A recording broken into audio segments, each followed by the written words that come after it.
جب حاجی حج کرنے کے لیے جاتا ہے، حج کرنے کے بعد یا حج کرنے سے پہلے وہ مدینے میں حضور نبی اکرم شفیع معظم صلی اللہ علیہ وسلم کی بارگاہ میں حاضری دیتا ہے۔ اور یہ حاضری کیوں نہ دے کہ خود قرآن میں اللہ تبارک و تعالی نے ارشاد فرمایا وَلَوْ أَنَّهُمْ إِذْ ظَلَمُوا أَنفُسَهُمْ کہ اگر یہ لوگ اپنی جانوں پر ظلم کریں جاؤ کا تو اے محبوب آپ کی بارگاہ میں حاضر ہو جائیں، فاستغفروا اللہ اور حاضر ہو کر اللہ کی بارگاہ میں مغفرت کا سوال کریں، واستغفر لهم الرسول اور پھر یہ رسول بھی ان کی مغفرت کے لیے اللہ کی بارگاہ میں دعا کریں، لوجدوا اللہ تو یہ اللہ کو پائیں گے تواباً توبہ قبول کرنے والا، رحیماً رحم کرنے والا۔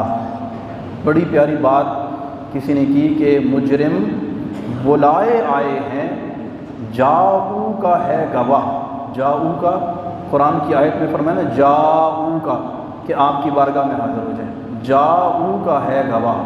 مجرم خود نہیں آئے ہیں بلکہ بلائے آئے ہیں، یعنی اللہ کی طرف سے انہیں بلاوا ملا ہے۔ مجرم بلائے آئے ہیں، جاؤ کا ہے گواہ۔ پھر رد ہو کب یہ شان کریموں کے در کی ہے۔ ایک کریم جو سب سے بڑا کریم ہے وہ دوسرے کریم کہ جس کو اس نے کریم بنایا اس کے پاس بھیج رہا ہے، تو پھر یہ ممکن ہی نہیں ہے کہ اس بھیجنے والے کو خالی ہاتھ واپس لوٹا دیا جائے۔ ہم بھکاری، وہ کریم، ان کا خدا ان سے فزوں، اور نہ کہنا نہیں عادت رسول اللہ کی۔ تو جب ہم رسول اللہ صلی اللہ علیہ وسلم کی بارگاہ میں مدینہ شریف میں حاضر ہوتے ہیں، مدینہ دنیا میں ایک ایسا شہر ہے کہ اس کے علاوہ اور کسی شہر کی شان میں اتنے قصیدے نہیں لکھے گئے، اتنے تعریفی کلمات نہیں کہے گئے۔ دنیا میں اور کوئی جگہ نہیں ہے مکہ مدینے کے علاوہ کہ جہاں پر لوگ جانے کے لیے تڑپتے ہوں، جانے کے لیے دعائیں مانگتے ہوں، روتے ہوں، تڑپتے ہوں، اللہ کی بارگاہ میں گڑ گڑاتے ہیں۔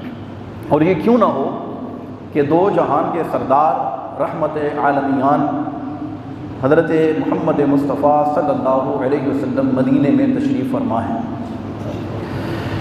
نبی پاک صلی اللہ علیہ وسلم مکے میں تھے، پھر آپ ہجرت کر کے مدینے میں تشریف لے گئے۔